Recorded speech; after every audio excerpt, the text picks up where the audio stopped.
Hello everyone, మన రెండు తెలుగు రాష్ట్రాల్లో ఎంబీబీఎస్ చదవాలని చాలామంది స్టూడెంట్స్ కలలు కంటూ ఉంటారు. అయితే అందరికీ తెలిసిన విషయం, వేలల్లో సీట్లు ఉంటే లక్షల్లో రాస్తుంటారు.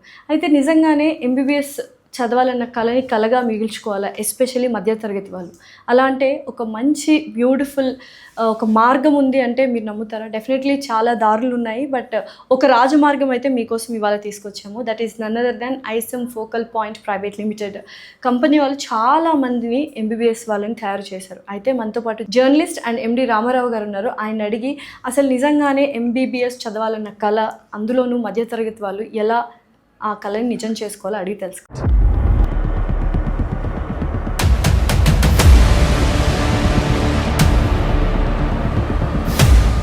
నమస్కారం రామారావు. నమస్తే అండి. నిజంగానే అంటే నాకు తెలిసిన ఒక అమ్మాయి ఉందండి. ఆ అమ్మాయి ఏంటంటే నీట్ ఎగ్జామ్ రాసింది అండ్ 300+ మార్క్స్ వచ్చాయి. అయితే ఆ అమ్మాయి ఎంబీబీఎస్ మన రెండు తెలుగు రాష్ట్రాల్లో చదవడానికి ఎలిజిబులా అని చదివే అవకాశాలు, స్తోమత అమ్మాయికి ఉంటుందా ఒకవేళ మధ్యతరగతి అమ్మాయి అయితే? ఎస్, ఇప్పుడు మనం నీట్ రాస్తున్నారండి పిల్లలు ఇండియా అంతా అన్నాం. ఆల్మోస్ట్ 20+ lakhs రాస్తున్నారు. మనకున్న సీట్స్ ఆల్మోస్ట్ 1.5 lakhs. 10% కూడా కాదు. 300 మార్క్స్ వచ్చిన వాళ్ళు 10% దాటిన వాళ్ళే. సో వాళ్ళకి ఎంత మాత్రం సీట్ రాదు. కానీ మీకు 90% స్టూడెంట్స్ సీట్ రాదని కూడా చదువుతున్నారు. రాదని తెలిసి కూడా రాస్తున్నారు. డ్రీమ్ అంత బలీయమైంది, డ్రీమ్ అంత కఠినమైంది. అంటే డాక్టర్ అంటే అసలు అదేంటి, అదొక స్టేటస్ కదా, అదొక స్టేటస్, అదొక డ్రీమ్. ఎందుకు పెట్టుకుంటారంటే ఏ వృత్తులైనా సరే వాళ్ళకి అవసరమైనది కాకుండా, వాళ్ళ ఫ్యామిలీకి అవసరమైనది కాకుండా, ఎంటైర్ సొసైటీకి అవసరమైన జాబ్ కదా ఇది. సో దాని మీద అంత డ్రీమ్ పెట్టుకున్నారు కనుక అదే అయినా సంపాదిద్దాం అన్న ఒక కోరిక కొద్దీ ఎన్ని తక్కువ సీట్లు ఉన్నా సంపాదిద్దాం అని ఆలోచన ఉంటుంది. కానీ హోప్స్ లేనప్పుడు ఏం చేస్తాం. కాబట్టి ఇండియాలో అయితే మాత్రం 300 మార్క్స్ వచ్చి అనుకోండి, మళ్ళీ రాయాలి, మళ్ళీ సీట్ కావాలంటే 1 year వేస్ట్ అవుతుంది, మళ్ళీ రాయాలి, ఇంకో 1 year వేస్ట్ అవుతుంది. ఆ ప్రయత్నాలు కూడా చేస్తారు. 2 to 3 లాంగ్ టర్మ్స్ చేసిన వాళ్ళు కూడా ఉన్నారు, నేను చూశాను. వాళ్ళకేం సమస్య, కొత్త వాళ్ళతో మరింత ఇబ్బంది. కాస్త వేడి బ్లడ్తో వస్తారు కదా, వీళ్ళేమో ఆల్రెడీ 2-3 సార్లు రాస్తారు, కొంత నిరాశ ఉంటుంది. సో వాళ్ళకి ఆల్మోస్ట్ హోప్స్ లేనట్టే ఇండియా. అయితే అటువంటి వాళ్ళు ఎంబీబీఎస్ రావట్లేదు అన్న డిప్రెషన్లోనో, లేకపోతే కొంచెం నెగిటివ్ థాట్స్లోనో బీడీఎస్ఓ, లేకపోతే బీఎస్సీ అగ్రికల్చరో, లేకపోతే వెటర్నరీ తీసుకోవడానికి కూడా ఇష్టపడరు. ఎంబీబీఎస్ అంటే ఎంబీబీఎస్ఏ అనుకుంటారు. అలాంటి వాళ్ళకి మీరేమన్నా ఒక మంచి మార్గం చూపించగలరా? మనకు అబ్రాడ్లో కానీ ఇతర కంట్రీస్లో మనం ఎంబీబీఎస్ చేసే అవకాశాలు ఉన్నాయా? ఉన్నాయండి, మంచి అవకాశం ఉన్నాయి. మనం చూపించేది కాదండి, ఇండియన్ గవర్నమెంట్ చూపించింది. ఇండియన్ గవర్నమెంట్ ఏం చేస్తుందంటే, ఇప్పుడు మీకు ఒక చిన్న విషయం ఆలోచించండి. ఇండియాకి డాక్టర్లు అవసరం లేదు, కానీ వాళ్ళ ఫ్యామిలీకి అవసరం, తనకు అవసరం. ఇండియాకి అంతగా అవసరం లేదండి. మీరు ఎలాగంటే వరల్డ్ హెల్త్ ఆర్గనైజేషన్ వాళ్ళ లెక్కల ప్రకారం 1000 మంది పేషెంట్స్కి ఒక డాక్టర్ చాలు.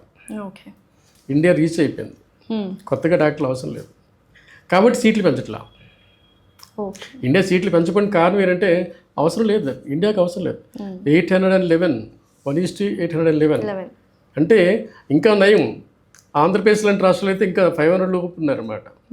సో అవసరం మనకు లేదు, కానీ అవసరం మనకి ఎవరికి? మన ఫ్యామిలీకి అవసరం, మనకు అవసరం, మన రెస్పెక్ట్ కోసం మనకి కావాలి. కాబట్టి దాన్ని వదులుకోవట్లేదు. ఇలాంటి వాళ్ళు చేయాలంటే ఇండియన్ గవర్నమెంట్ ఏం చేసింది, ఓకే మీకు అబ్రాడ్ కూడా ఆప్షన్ ఉంది, అబ్రాడ్లో కాలేజెస్ ఉన్నాయి, అక్కడ కూడా వెళ్ళి చదువుకొని ఎన్ఎంసీ ఎప్పటి నుంచో చెప్తుంది, 1956 నుంచి చెప్తుంది. అయితే ఆ జర్నీ ఇండియన్ గవర్నమెంటే మీకు చూపించింది. అక్కడ వెళ్ళి చదువుకోండి, డాక్టర్లే రండి, ఇక్కడికి వచ్చి ప్రాక్టీస్ చేయండి అని. So the second option is abroad. అయితే ఇప్పుడు ISM focal point private limited వాళ్ళు 2 decades నుంచి ఇదే ఫీల్డ్లో ఉన్నారు అండ్ చాలామంది డాక్టర్స్ని మీరు తయారు చేశారు అండ్ వాళ్ళు ఇండియాలో కూడా ప్రాక్టీస్ చేస్తున్నారు. సో మీలాంటి వాళ్ళ దగ్గరికి వెళ్తే అంటే కన్సల్టెన్సీ అనే పేరు వినగానే ఒక రాంగ్ నోషన్ వచ్చేసింది ఇప్పుడు ఉన్న వాళ్ళకి. బట్ మీలాంటి అంటే ప్రముఖుల దగ్గరికి వెళ్ళి ఇలా మాకు చేయాలని ఉంది అంటే ఏ కంట్రీస్ మీరు చెప్తారు అండ్ ఏ యూనివర్సిటీస్ని చూస్ చేసుకోమని చెప్తారు? మేము ప్రముఖులు ఊరికే కాలేదండి, జర్నీలో ప్రముఖులు అయ్యాం. ప్రముఖులుగా ఇది నేను స్టార్ట్ చేయలేదు, ప్రముఖులుగా జర్నీలు స్టార్ట్ చేసిన తర్వాత ప్రముఖులు అయ్యాం. మేము ప్రముఖులు కాలేదు, డాక్టర్లు ప్రముఖులు చేశారు. అది ఎట్లా అంటే, ఇప్పుడు మేము 2003లో స్టార్ట్ చేసామండి యాజ్ ఎ కన్సల్టెంట్గా. ఈరోజు మేము కన్సల్టెంట్లు కావండి, యూనివర్సిటీకి హోల్ అండ్ సోల్ మేము అయిపోయాం. అంటే స్టూడెంట్ వెళ్తున్నప్పుడు ఎవరు నమ్మకంతో వెళ్ళాలి, అక్కడ వెళ్ళాక ఎవరు నమ్మాలి, అక్కడికి వెళ్ళాక ఎడ్యుకేషన్ ఎలా ఉంటుంది, తన 5.5 years 6 years మెడిసిన్ జర్నీలో ప్రతి ప్లేస్లో ప్రతి చోట మేము కనిపిస్తాం. క్యాంపస్లో యూనివర్సిటీ క్యాంపస్ ఏముంటుందంటే మమ్మల్ని అవర్ ఆఫీస్ ఉంటుంది, ఓకే. మమ్మల్ని కన్సల్టెంట్ అంటారు. మేము ఆ కాలేజీని అది మా కాలేజ్ అంటున్నాం. కాలేజ్ ఆ కంట్రీది, ఆ గవర్నమెంట్ది, బట్ అది మేమంటాం. నేను నా కన్సల్టెంట్ని, నా ఆఫీస్ ఇక్కడ ఉంటుంది హైదరాబాద్లో, ఇండియాలో, కానీ వాళ్ళు ఏమంటారు ఇది మా ఆఫీస్ అంటారు. అట్లాంటి జర్నీలో అంత డీప్ రిలేషన్స్ మాకు వాళ్ళకి మధ్య ఏర్పడడానికి కారణం ఈ సక్సెస్ఫుల్ జర్నీ అండి. అయితే ఇప్పుడున్న పరిస్థితుల్లో ఒక మధ్యతరగతి అమ్మాయి కానీ అబ్బాయి కానీ ఒక మంచి నెగోషియేషన్ ఫీ స్ట్రక్చర్తో మంచి యూనివర్సిటీలో ఎంబీబీఎస్ కంప్లీట్ చేయాలంటే మీరు ఏ యూనివర్సిటీ సజెస్ట్ చేస్తారు, ఏ కంట్రీ సజెస్ట్ చేస్తారు? ఇప్పుడు మీరు తీసుకున్నామా, అబ్రాడ్కి వెళ్తున్నప్పుడు ఒక దేశమనే లేదు, అన్ని దేశాలు ఉన్నాయి. కానీ ఇండియన్ గవర్నమెంట్ గుర్తించిన దేశాలు కొన్ని ఉన్నాయి, కొన్ని యూనివర్సిటీస్ ఉన్నాయి. మనకి ఈ ఆల్మోస్ట్ మాది ఒక 23 ఇయర్స్ జర్నీ మాది. కానీ అబ్రాడ్ ఎంబీబీఎస్ జర్నీ ఇంకా చాలా పెద్దది. డెఫినెట్లీ. దీంట్లో ఎన్ఎంసీ ప్రతి క్షణం కూడా కొత్త కొత్త కండిషన్స్ ఎప్పటికప్పుడు అప్లోడ్ చేస్తూనే ఉంటుందండి. కొన్ని జాగ్రత్తలు చెప్తూనే ఉంటుంది. అంటే మనం స్టూడెంట్ వెళ్తున్న జర్నీలో అతనికి ఏమైనా ఇబ్బందులు ఎదురైతే దానికి పరిష్కారం కూడా చూపించాల్సింది ఇండియన్ గవర్నమెంటే. అంటే స్టూడెంట్ మోసపోకూడదు. అలా స్టార్ట్ చేసింది 2003లో ఎఫ్ఎంజీ ఎగ్జామ్ రూల్స్ని తీసుకొచ్చింది ఇండియన్ గవర్నమెంట్. అంతకుముందు ఎఫ్ఎంజీ లేదు అబ్రాడ్లో.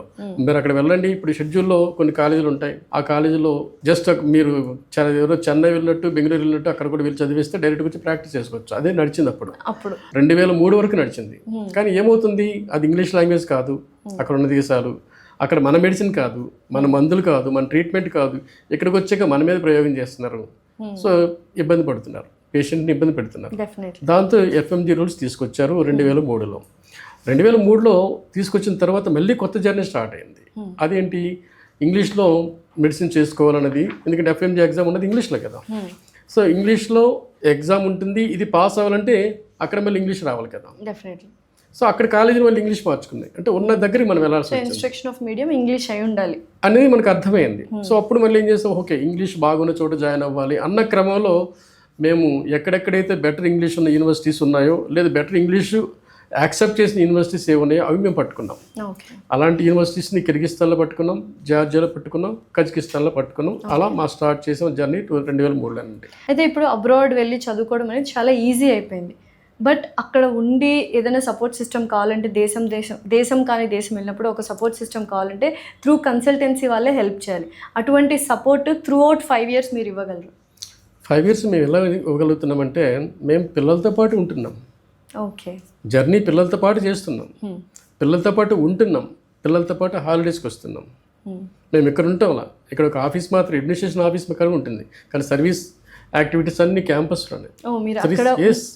క్యాంపస్లోనే. ఇక్కడ మేము కాస్త ఈ పనులు చేసేవాళ్ళం కొద్దిమంది ఉంటాం, మిగతా మెస్ కానీ, హాస్టల్స్ కానీ, ఫ్యాకల్టీ కానీ, అడ్మినిస్ట్రేషన్ కానీ, మొత్తం స్టాఫ్ అంతా అక్కడ ఎక్కువ పనిచేస్తాం. స్టూడెంట్ కంటే ముందు వెళ్తున్నాం, స్టూడెంట్ తర్వాత వస్తున్నాం. సో క్యాంపస్ సర్వీసే మేము ఇస్తున్నాం. క్యాంపస్ సర్వీస్లోనే అంటే ఇప్పుడు చూడండి, ఏజ్ ఏమో 17 years ఏజ్ ఉన్న పిల్లలు వెళ్తున్నారు. 17 years అంటే ఏజ్ ఎంత అండి, జస్ట్ టీనేజ్, అప్పుడే స్టార్ట్ అయింది టీనేజ్. వీళ్ళకి ఒక గైడ్ లేనిదే అమ్మ నన్ను ఎలా పంపిస్తారు? స్టూడెంట్ పెరగడతాడు, నేను వెళ్ళిపోతాను అంటాడు, అమ్మాయి కానీ అబ్బాయి కానీ. ఈ రోజుల్లో కామన్ అయిపోయింది, ప్రపంచం చిన్నది అయిపోయింది కనుక వీళ్ళు పెరగడతారు. కానీ స్టూడెంట్ మీకు తెలుసు న్యూక్లియర్ ఫ్యామిలీస్, ఒకళ్ళు ఇద్దరు ఉంటారు. ఆ ఒక్కరిద్దరిని ఎలా పంపించేస్తారు? ఒక మంచి గార్డియన్ తోడు కావాలి కదా. ఒక గార్డియన్ రోలే మా రోల్ అండి క్యాంపస్లో, సింపుల్ చెప్పాలి. ఓకే. సో యూజువల్గా అక్కడికి వెళ్ళి మెడిసిన్ చేస్తారు, మరి తిరిగి ఇండియా వచ్చిన తర్వాత ప్రాక్టీస్ చేయాలంటే మీరు అన్నట్టు ఇందాక ఎగ్జామ్స్ రాయాలి. సో ఆ ఎగ్జామ్ కష్టంగా ఉంటుందంటారా, లేకపోతే యూనివర్సిటీ ప్రిపరేషన్ దాన్ని బట్టి చేసుకునే దాన్ని బట్టి ఈజీ అవుతుందా? మీరు చూడండి, ఇందాక ఎన్ఎంసీ గురించి మనం మాట్లాడుకున్నాం. ఎన్ఎంసీ కొత్తగా ఒక రూల్ తీసుకొచ్చిందండి. 2021 November 18th కొత్త రూల్ తీసుకొచ్చిందండి. ఇలా వెళ్తున్న స్టూడెంట్ తిరిగి వస్తున్నప్పుడు ఫెయిల్ అవుతున్న వాళ్ళ పర్సంటేజ్ ఎక్కువ అవడం వలన పేరెంట్స్ ఇబ్బంది పడుతున్నారు. స్టూడెంట్ 2-3 సార్లు రాసి పాస్ అవుతున్నాడు, టైం వేస్ట్ అవుతుంది, కెరీర్ ఇబ్బంది పడుతున్న ఉద్దేశంతోనే ఇండియన్ గవర్నమెంట్ ఎప్పటికప్పుడు అనుకున్నాం కదా జాగ్రత్త తీసుకుంటుందని. అలా తీసుకున్న జాగ్రత్తలో భాగంగానే 2021 November 18th కొత్త గైడ్లైన్స్ తీసుకొచ్చిందండి.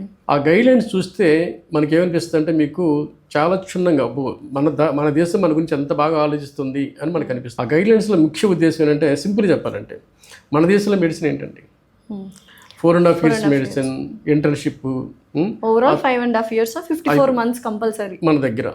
అదే కాకుండా 19 medical subjects, English language Pakka. Definitely.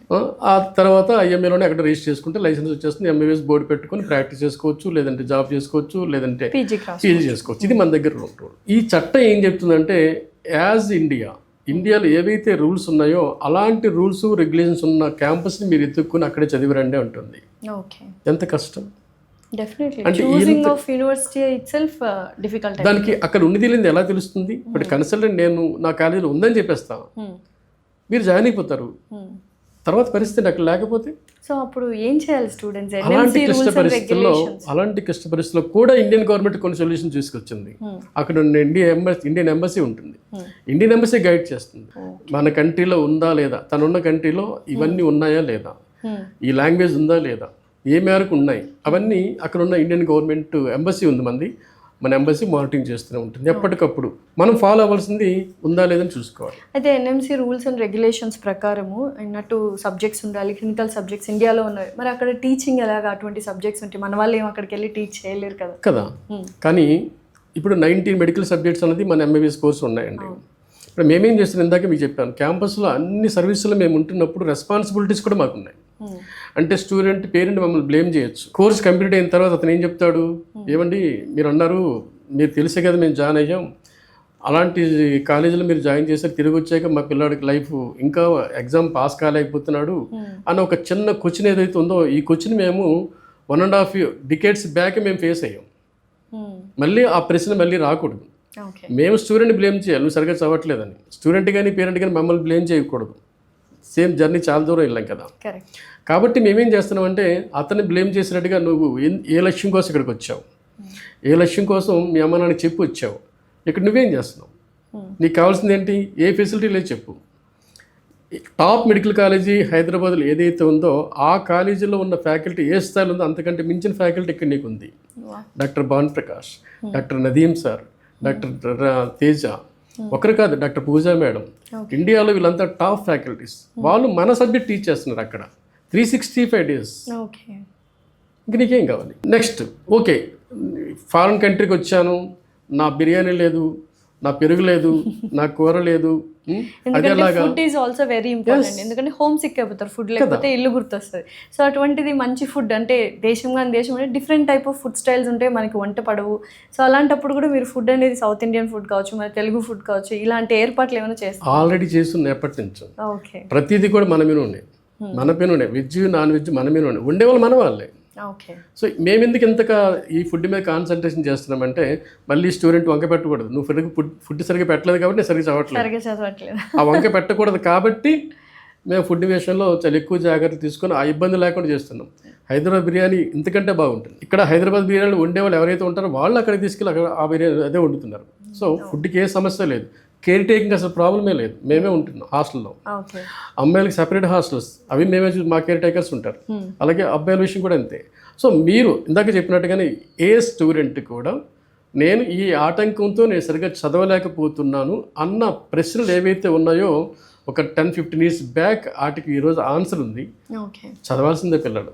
Safety and security wise మీరు ఎటువంటి జాగ్రత్తలు తీసుకుంటారు? సేఫ్టీ తీసుకోండి. మన పిల్లలు మన హాస్టల్స్ ఎక్కడైనా మా దగ్గర ఉంటుంది. సో ఇన్ క్యాంపస్ లేకపోతే ఇన్ క్యాంపస్ అన్నీ కూడా. కాబట్టి మీరు ఒకసారి ఆలోచించాల్సింది ఏంటంటే, మనం పంపించిన దేశాలన్నీ లో పాపులేషన్ కంట్రీస్ అండి.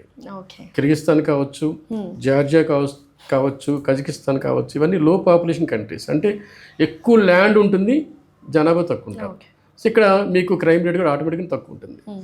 నెక్స్ట్ ఇంకోటి ఏంటంటే, మనకి పెస్టిసైడ్స్ లాంటివి ఉండవు, వెల్దీ అట్మాస్ఫియర్ ఉంటుంది, ఎక్కువ వాతావరణం ఎక్కువ ఉంటుంది, హ్యాపీగా ఉంటాయి. కాబట్టి మీకు ఇక్కడ ఏంటంటే ఇలాంటి సిచ్యువేషన్లో మన పిల్లలు సేఫ్కి వచ్చేటప్పుడు క్వశ్చనే లేదు, హాయిగా ఉంటారు. ఇబ్బంది. అయితే ఇప్పుడు నేషనల్ ఎగ్జిట్ అనేది ఒకటి కండక్ట్ చేస్తున్నారు ఇండియాలో.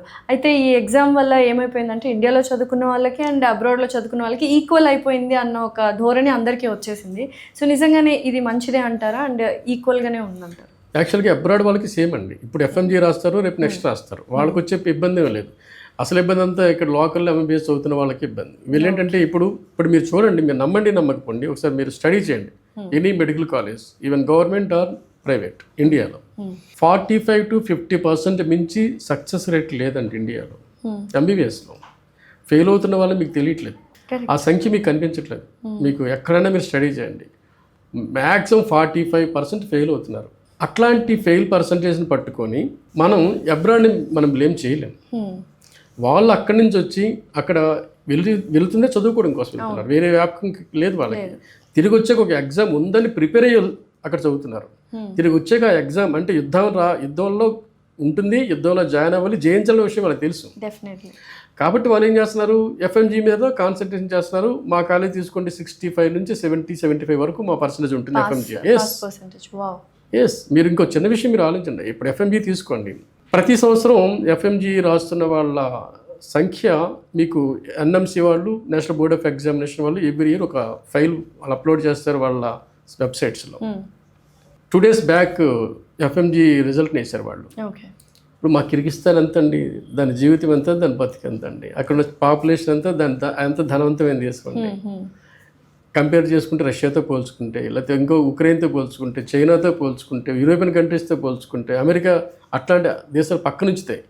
కిర్గిస్తాన్ ఎంత అండి, ఎంత వచ్చింది సార్? కాబట్టి కిర్గిస్తాన్లో ఐహెచ్ఎస్ఎం యూనివర్సిటీ ఉంది. ఐహెచ్ఎస్ఎం యూనివర్సిటీలో మేమున్నాం కనుక ఈ లిస్టును చూసారు పీడిఎఫ్ ఫైల్లో, ఆల్మోస్ట్ ఒక 500 కాలేజీ లిస్ట్ కనిపిస్తుంది. హైయెస్ట్ ఒకటే ఉంటుంది కదా, హైయెస్ట్ ఒకటే ఉంటుంది కదా. ఆ ఒకటి ఏదైతే ఉందో అదే ఐహెచ్ఎస్ఎం అండి. సో అది ఫస్ట్ అలా బెస్ట్ యూనివర్సిటీ చూస్ చేసుకుంటే మనకి ఈజీగా మనం క్లియర్ అయిపోయే ఛాన్సెస్ ఉంటాయి. ఒకటే ఓకే, మీరు బెస్ట్ అన్నారు, ఓకే 2 days బ్యాక్ రిజల్ట్ వచ్చింది, అందులో టాప్ ఉంది, మీ కాలేజ్ ఎక్కువ మంది పాస్ అయ్యారు కాబట్టి అని ఈరోజు నేను చెప్తున్నాను, మీరు నమ్మారు కనిపిస్తుంది అక్కడ.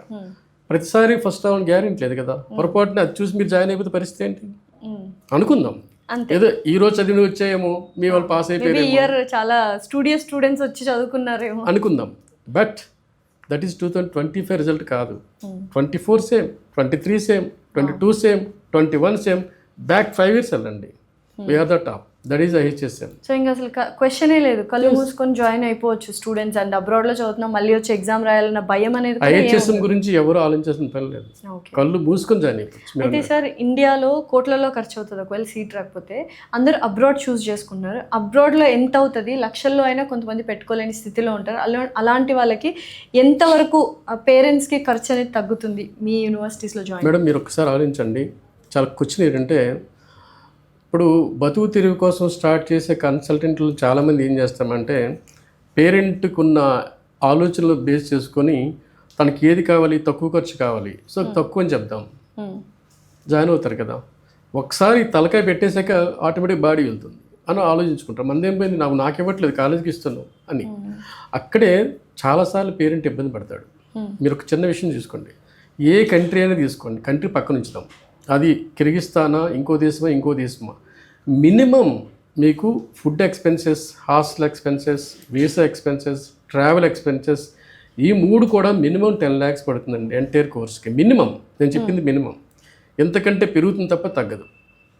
ఫుడ్కి, హాస్టల్కి, ట్రావెల్కి, వీసాకి, ఇవి కామన్ కదా. ఇవి లేకుండా 10 lakhs వీటికే అయితే ఇక 15 లక్షల్లో 20 లక్షల మెడిసిన్ అయిపోతుంది, ఎలా ఉంటాం మీరు చెప్పండి, ఎట్లా అయిపోతుంది? అవును, ఎలా అవుతుంది అందరికీ? అంటే ఇప్పుడు ఏంటంటే కొంతమంది ఆలోచించారు పేరెంట్స్, ఓకే 30 lakhsలో ఎంబీబీఎస్ అయిపోతుంది అంటే ఆలోచించారు, గుడ్డిగా వెళ్ళి జాయిన్ అయిపోతారు. బట్ అక్కడికి వెళ్ళిన తర్వాత నిజం అంత పెద్ద చెవులో పువ్వులు అనమాట, అది జరిగేది కాదండి. సో ఇంకొకటి ఏంటంటే, ఏ కంట్రీ అయినా సరే ట్యూషన్ ఫీజు $4,000 కంటే తక్కువ ఉండదండి, minimum $4,000. So $4,000 tuition fees 1 year పెట్టుకొని ఒక 10 lakhs ఈ ఖర్చు పెట్టుకుంటే ఎక్కడన్నా సరే 35 lakhs పైన ఉంటుంది తప్ప తగ్గదండి. అది మినిమం. ఇప్పుడు జార్జియా లాంటి దేశాలు అయితే ఇంకో 10 లక్షలు పెరిగిపోతుంది, ఎందుకంటే కాస్ట్ ఆఫ్ లివింగ్ అక్కడ ఎక్కువ. అంతేకాకుండా ఫీజులు కూడా చాలా చోట్ల ఎక్కువ ఉంటుంది. మీకు తక్కువ ఉన్న దేశాలు ఎక్కడంటే ఆల్మోస్ట్ రష్యాలో ఎందుకు తక్కువ అంటే, మీకు 100 యూనివర్సిటీస్ ఉన్నాయి. ఆ యూనివర్సిటీ ఈ అకాడమిక్ మీద ఏం ఖర్చు పెట్టడంలా. అప్పుడు 100 ఏళ్ళ క్రితం ఎలా ఉంది, 50 ఏళ్ళ క్రితం ఎలా ఉన్నాయి, ఇప్పుడు అలాగే ఉన్నాయి కాలేజీలు. ప్లస్ వాళ్ళకి స్టూడెంట్ వస్తున్నాడు కదా ఇండియా నుంచి, వాడికి ఫెసిలిటీస్ ఇవ్వాలని ఎక్కడ మీకు హాస్టల్స్ ఫెసిలిటీస్ కానీ, మెస్ ఫెసిలిటీస్ కానీ, అట్లా అనేక యూనివర్సిటీస్ అక్కడ ఇవ్వటంలా. ఇది నేను చెప్పటంలా, ఇండియన్ ఎంబసీ, మాస్కోలో ఉన్న ఇండియన్ ఎంబసీ వెబ్సైట్ చూస్తే మీకు కనిపిస్తుంది, చాలా క్లియర్గా చెప్తుంది, చాలా క్లియర్గా. అందులో మీడియం ఆఫ్ ఇన్స్ట్రక్షన్ ఓపెన్ చేస్తే మీకు కనిపిస్తుంది. ఇక్కడికి వస్తున్నారా జాగ్రత్త, ఇక్కడ ఇంగ్లీష్ మీడియం అంతంత మాత్రం ఉంటుంది, ప్రాక్టికల్స్ జాగ్రత్త. చాలా ఓపెన్గా వాళ్ళు క్లియర్గా మెన్షన్ చేస్తారు. ఇండియన్ గవర్నమెంట్ ఆ పని చేయాల్సింది, ఎందుకంటే రేపు పొద్దున మోసపోయేది ఇండియన్ సిటిజన్ కదా. దాని విషయంలో ఇండియన్ గవర్నమెంట్ కూడా ఒక పద్ధతిగా చెప్పాల్సింది. కాబట్టి కొన్ని కంట్రీస్కి తీసేశారు కదా, అసలు you should not go there చెప్పి. అంటే ఎక్కడైతే మనకి 54 months లేదో అక్కడ వెళ్ళడానికి లేదు కదా. ఓకే, అప్పటికి కూడా వెళ్ళే వాళ్ళు కొంతమంది ఉన్నప్పుడు వాళ్ళు తిరిగి ఇండియాకి రారు, ఇంకా పనికి రారు. ఇంకా అక్కడే వర్క్ చేసుకొని లేదంటే ఇంకా మోసపోయి అనుకోవాలి. లేదంటే అంటే కొంతమంది ఉంటారండి, ఇప్పుడు నీట్ లేకుండా జాయిన్ అయిపోవడం కొన్ని కన్సల్టెన్సీలు చేస్తాయి. లేదు కొంతమంది పేరెంట్స్ కూడా ఏదో ఆశ కొద్దీ వెళ్ళిపోతారు, నీట్ లేకపోతే వెళ్ళిపోదాం వల్ల. ఈ రోజు అనుకుంటాం నేను ఏదో అమెరికాలో జాయిన్ అయిపోతాను, న్యూజిలాండ్లో జాయిన్ అయిపోతాను, నీట్ అవసరం లేదట కదా అని. అవును, కొన్ని కన్సల్టెన్సీస్ చెప్తాయి. బట్ ఎంబీబీఎస్ చదవాలంటే ఎక్కడైనా ప్రపంచంలో నువ్వు ఇండియాలో చదవాలన్నా బయట చదవాలన్నా నీట్ ఎగ్జామ్ క్వాలిఫై అయ్యి ఉండాలి అని గొంతు చించుకొని చెప్తున్నారు. బట్ కొన్ని కన్సల్టెన్సీస్ అయితే నో అని చెప్తున్నాయి, అవసరం లేదు అని చెప్తాను. కానీ అవసరం లేదు. కొన్ని దేశాలు కొన్ని యూనివర్సిటీస్ ఒప్పుకుంటున్నాయి.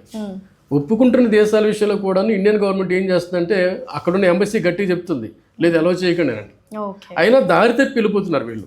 అంటే పేరెంట్ అట్లాంటి వాళ్ళు చూశారు కదా, అంటే ఎంతగా మోసపోతుంటారు. అది వాళ్ళ తప్పది. సో నీట్ అన్నది మెడిసిన్, ఇక్కడైనా అక్కడైనా నీట్ లేదు, మనకి పాస్ కాలేదు, క్వాలిఫై కాలేదు, అంత బరువు మొయ్యలేదు, అంత. దానికోసం మనం వెంపలాడడం దానికి. ఓకే, అంటే చివరిగా ఇప్పుడు చాలా మంది లాంగ్ టర్మ్కి వెళ్ళిపోదాము, ఇంకోసారి కొడదాము అని చూస్తుంటారు. అలా లాంగ్ టర్మ్ వెళ్ళడం బెటరా, లేకపోతే మనం అబ్రాడ్లో మెడిసిన్ చేయడం బెటరా? ఇప్పుడు మీరు ఇందాక అనుకుంటుంది మెడిసిన్ లక్ష్యం అనుకున్నప్పుడు, డాక్టర్ లక్ష్యం అనుకున్నప్పుడు, నువ్వు లాంగ్ టర్మ్ ఒకటి తీసుకుంటే టైం వేస్ట్ కాదు అనుకున్నా లాంగ్ టర్మ్ తీసుకోండి. లేదు లాంగ్ టర్మ్ తీసుకొని మెడిసిన్ ఖచ్చితంగా సీటు కొడతారని నమ్ముకున్నప్పుడు కూడా లాంగ్ టర్మ్కి వెళ్ళండి. ఇప్పుడు ఇంకో చిన్న విషయం, లోకల్లో ఎంబీబీఎస్ తర్వాతనే అబ్రాడ్. ఫస్ట్ ప్రిఫరెన్స్ ఇక్కడే ఇదే.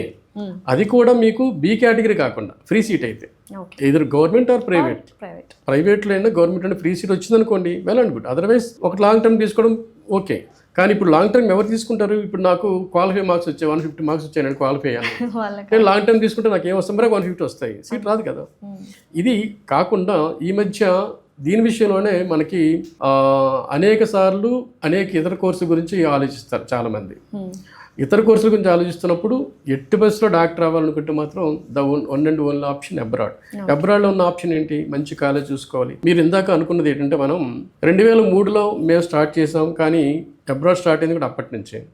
ఇన్నేళ్ళలో ఎన్ని కాలేజీలు పుట్టుకొచ్చుంటాయి, ఎంతమంది స్టూడెంట్స్ డాక్టర్లు అయి ఉంటారు, ఎంతమంది ప్రాక్టీస్ చేసుకుంటారు, ఎంతమంది పీజీలు చేసిన వాళ్ళు ఉంటారు, ఎంతమంది లైఫ్లో సెటిల్ అయిపోయి సొంత హాస్పిటల్ కట్టిన వాళ్ళు ఉంటారు. ఈవెన్ మా వాళ్ళే రైట్ ఫ్రమ్ శ్రీకాకుళం నుంచి నెల్లూరు వరకు, రాయలసీమ స్టూడెంట్స్ చాలా మంది ప్రాక్టీస్ డాక్టర్స్ అయిపోయి ఉంటారు మన చాలా మంది. వీళ్ళందరినీ మేము ఎగ్జాంపుల్ చూపిస్తాం, అక్కడ చదువుతున్న స్టూడెంట్స్ని ఎగ్జాంపుల్ చూపిస్తాం. అంటే ఎక్కడ కూడా ఒక పేరెంట్ ఒక స్టూడెంట్ జాయిన్ అవ్వడానికి వస్తున్నప్పుడు వాళ్ళ చేతిలో వాళ్ళ అరచేతిలో మొత్తం ఇన్ఫర్మేషన్ ఉండాల్సిందే. ఖర్చు ఎంత అవుతుంది, స్టడీ ఏంటి, ఫెసిలిటీస్ ఏంటి, ఇక్కడ చూడకుండా మేము పంపించాం, అన్నీ ఇక్కడ చూపిస్తాం. చూపించిన తర్వాత డిసిషన్ తీసుకోవాలి. డిసిషన్ తీసుకొని చూపించడం కాదండి. సో వాళ్ళే డెసిషన్, పేరెంట్స్ డెసిషన్ వదిలేస్తున్నారు, మీరు అన్ని ఆప్షన్స్ ఇస్తారు. ఖచ్చితంగా వాళ్ళే తీసుకోవాల్సిందే. వెళ్ళేటప్పుడు అక్కడికి వెళ్ళాక తెలుసుకునేది కాదు కదా.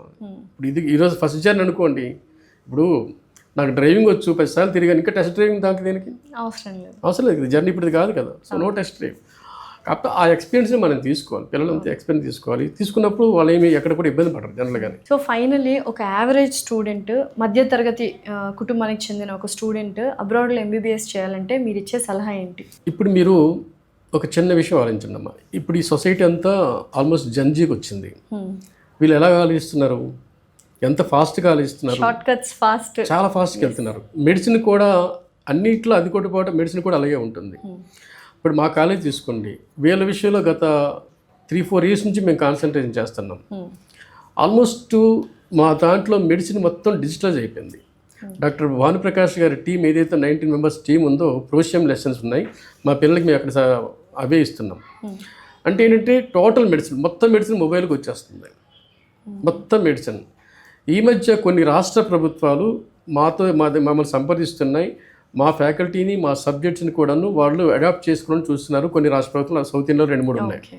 సో అంటే మా దగ్గర ఉన్న సబ్జెక్ట్ ఎంత వాల్యుబుల్ సబ్జెక్ట్ అనేది మీకు అర్థమవుతుంది. అంతే తెలుగు అంటే తెలంగాణ గవర్నమెంట్ వాళ్ళు కూడా డిజిటలైజ్ చేయాలి అని చూస్తున్నారు. ఈ మధ్య వార్తలు కూడా వచ్చాయి. మరి అప్పుడు అక్కడ పరిస్థితి ఏంటి? అంటే మీకు అంటే అక్కడ ఉన్నది ఏదైతే ఉందో అలాంటిది ఇక్కడ ఇంప్లిమెంట్ చేస్తున్నారు. అంటే మీకు ఎప్పుడైతే మీకు ఇందాక అన్నవి జంజీ అని జంజీ ఎడ్యుకేషన్ సిస్టమ్ పాత సిస్టమ్, దుమ్ము దులిపి పుస్తకాలు, హాస్పిటల్కి వెళ్ళి ప్రాక్టికల్స్, లేదు ఆ శవాలు చూడడము, లేదు మార్చురీకి వెళ్ళడం, ఇది కాదండి మెడిసిన్ అంటే. ఇప్పుడు ఇవన్నీ మారిపోయింది, బాగా మారిపోయిందండి, మొత్తం డిజిటలైజ్ అయిపోయింది. ఇప్పుడు టోటల్ బాడీ డెడ్ బాడీ అనుకోండి, ఏం కనిపిస్తుంది మీకు? డెడ్ కదా, అది ఏం కనిపిస్తుంది? అదే డిజిటల్ బాడీ అనుకోండి, లోపల ఫంక్షన్స్ మొత్తం క్లియర్ కనిపిస్తుంది, చాలా క్లియర్ కనిపిస్తుంది, ప్లస్ ఎక్స్ప్లెయిన్ చేస్తుంది అంతా.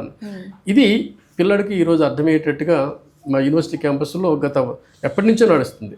ఈ మధ్య మనం అనుకున్నట్టుగా తెలంగాణ గవర్నమెంట్ ఇప్పుడు ఇంప్లిమెంట్ చేయాలని మన వార్తలు వచ్చాయి. సో అంటే మేము అంతగా అప్డేట్ అయ్యి ఉన్నాం. ఈరోజు జన్జీకి సరిపడా ఎడ్యుకేషన్ క్యాంపస్లో ఎప్పటి నుంచి ఉంది మా దగ్గర. సో ఇక్కడ గవర్నమెంట్ ఏదైతే మెడికల్ కాలేజెస్లో ప్రైవేట్ కానీ గవర్నమెంట్ కానీ డిజిటలైజేషన్ చేయాలి అనుకున్నారో అది ఆల్రెడీ మీరు ఏదైతే కన్సల్ట్ చేశారో యూనివర్సిటీస్లో ఆల్రెడీ డిజిటలైజేషన్ అనేది స్టార్ట్ అయిపోయింది ఇప్పుడు నుంచో. ఎస్, ఎందుకంటే మీరు ఇప్పుడు మెడిసిన్ అంటే ఒక ఎంబీబీఎస్ కాదండి, వీళ్ళు పీజీ చేయాలి, స్పెషలైజ్ చేయాలి, యూఎస్లో సెటిల్ అవ్వాలి, లేకపోతే యూకేలో సెటిల్ అవ్వాలి, లేకపోతే ఇండియాలో పీజీగా సెటిల్ అవ్వాలి, అంతవరకు కదా మెడిసిన్ అంటే. సో ఆ స్థాయిలో వీళ్ళు సెటిల్ అవ్వాలి, అంతటి హెవీ కాంపిటీషన్ని వీళ్ళు కొట్టాలి అన్నప్పుడు బేసిక్ ఎడ్యుకేషన్లో ఫౌండేషన్ చాలా స్ట్రాంగ్గా ఉండాలి. దాన్ని మేము అక్కడ ఎప్పటి నుంచి ఇంప్లిమెంట్ చేస్తున్నాం. ఈరోజు ఏ స్టూడెంట్ కూడాను మా దగ్గరికి వచ్చే ప్రతి స్టూడెంటు తనకు ఆకలి ఉండాలి, కానీ ఫుడ్ కావాల్సినంత ఉందండి, ఎడ్యుకేషన్ ఫుడ్. తనకు ఆకలి చేయాలి, తనకి ఎంత కావాలంటే అంత. మొన్న కూడా నేను ఈ మధ్య అక్కడ ఈరోజు ఫైనల్ స్టూడెంట్స్ అంతా అక్కడ ఒక పార్టీ ఇచ్చారు, మమ్మల్ని రమ్మన్నారు. అంటే ఇంకా ఎవ్రీ ఇయర్ వచ్చేస్తుంటారు కదా, కాన్వకేషన్ ముందనమాట. నేను అదే చెప్పాను, ఇలాగ మీరు కొంతమంది నిర్లక్ష్యంగా ఉంటున్నారు, రేపు చదవచ్చు, నిర్లక్ష్యం అంటే ఏంటి, రేపు చదవచ్చు లేదు, అట్లాంటి వాళ్ళు మీరు కొంచెం ఆలోచించండి. వెళ్ళాక యుద్ధం చేయాలి, ఎంట్రన్స్ రాయాలి, నెక్స్ట్ ఎగ్జామ్స్ రాయాలి, పీజీ ఎంట్రన్స్ రాయాలి, ఎఫ్ఎంజీ కొట్టాలి. ఎఫ్ఎంజీ కొట్టితే అది మీకు అవసరం, రేపు ఎల్లుండో మీకు అవసరం. కానీ మాకు అవసరం ఏంటి, ఎఫ్ఎంజీలో కూడా టాప్ కావాలి. లాస్ట్ 5-6 years మేము మా ఐహెచ్ఎస్ఎం డాక్టర్ ఎఫ్ఎంజీలో టాప్, హైయెస్ట్ మార్క్స్ 248 అట్లా అవుట్ ఆఫ్ 3. సో అంటే ఏదైతే కష్టపడుతున్న మా క్యాంపస్లో దాని ఫ్రూట్స్ వస్తున్నాయి. ఎక్కడన్నా పిల్లలు కొంచెం కాస్త బద్దకించి అది ఫెయిల్ అవుతుంటే మళ్ళీ వాళ్ళకి ఖచ్చితంగా మళ్ళీ కీ ఇస్తున్నాం, చేయాల్సిందే. లేకపోతే మేము అక్కడ బతకాలి, వాళ్ళు బతకాలి, అందరం మా ఇద్దరిని చూసి హ్యాపీగా ఫీల్ అవ్వాలి తల్లిదండ్రులు. సో అయితే అబ్రాడ్లో చదవాలంటే ఒక మంచి యూనివర్సిటీ చూస్ చేసుకోవాలి, అండ్ అలాగే స్టూడెంట్స్ ఎఫర్ట్స్ కూడా 100% వెరీ ఇంపార్టెంట్. చాలా ఇంపార్టెంట్. ఎందుకంటే మీకు మంచి university, Indian government, Indian embassy ఒకటండి, వెరీ సింపుల్. ఇన్ఫర్మేషన్ ఎప్పుడన్నా సరే అఫీషియల్ వెబ్సైట్సే ఉంటాయండి. నా వెబ్సైట్ నా గుడిలో రామచిలక నా పాట పాడుతుంది, నా వెబ్సైట్ చూసి మీరు జాయిన్ అయిపోకండి. ఇండియన్ గవర్నమెంట్ వెబ్సైట్ చూడండి, అక్కడ ఉన్న ఇండియన్ ఎంబసీ వెబ్సైట్ చూడండి, అక్కడ ఒక కంట్రీ వెబ్సైట్ చూడండి, plus national board of examination websites ఉంటాయి, ఎంబసీ వెబ్సైట్స్ ఉంటాయి, ఇవన్నీ అఫీషియల్. ఇవన్నీ ఒక చెక్ లిస్ట్. మనం అబ్రాడ్లో యూనివర్సిటీ ఇక్కడ ఇన్ఫర్మేషన్ మీకు క్లియర్గా ఉంటుంది. ఇందులో ఇవన్నీ అఫీషియల్ వెబ్సైట్స్ కదా, ఇవేవి మోసాలు చేయవు. సో ఈ వెబ్సైట్స్ ఇన్ఫర్మేషన్ బేస్ చేసుకొని ఇప్పుడు చిన్న ఎగ్జాంపుల్ మీకు చెప్తాను. ఇప్పుడు మీరు ఒక కమ్యూనిటీలో ఉన్నారు, మీ పాపని లేదా మీ సిస్టర్ని ఇంటర్మీడియట్ కాలేజీలో జాయిన్ చేయాలి. మీ వీధి చివర ఒక ఇంటర్మీడియట్ కాలేజ్ ఉంది, అది కూడా ఇంటర్మీడియట్ బోర్డు రికగ్నేషన్ చేసిన కాలేజీ, అక్కడ కూడా ఇంగ్లీష్ లాంగ్వేజ్ ఉంది, అన్నీ బాగున్నాయి, అక్కడ సర్టిఫికేట్ కూడా బోర్డు ఇచ్చింది, వ్యాలిడిటీ ఉంటుంది. మీరు ఎందుకు జాయిన్ చేయట్లేదు? ఎక్కడికో విజయవాడకో లేకపోతే హైదరాబాద్కో లేదా మరో చోటకో బెస్ట్ ఫ్యాకల్టీ మంచి రిజల్ట్ ఉన్న దగ్గరికి ఎందుకు జాయిన్ చేస్తున్నాం?